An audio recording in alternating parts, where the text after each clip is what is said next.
So how do you add your home address in the contacts as well as the maps, right? Or in like other places?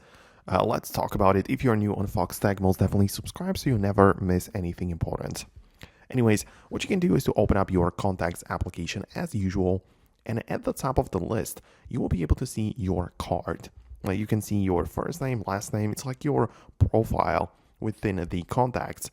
And you can tap on this and you can see a couple of different things, of course, like we have the number in there, but also there is the address added below, right? So you can literally manage that. You can click on edit.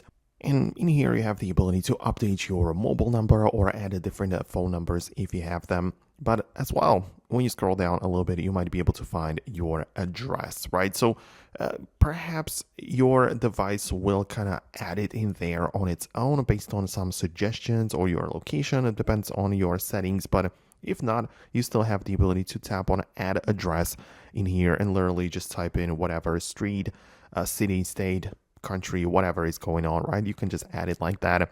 I just add like a random address, right? Obviously, it's not my real address, but yeah, I can add it in here.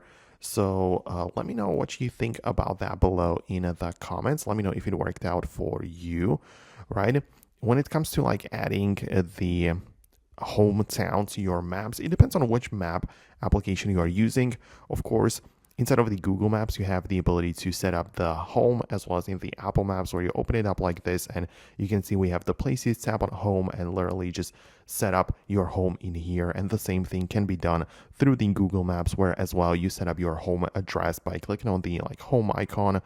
Of course, you go to the information like that and yeah, you can set it up that way. So let me know if it works out for you. Most definitely subscribe for tutorials and explanations like this one and I'll talk to you later.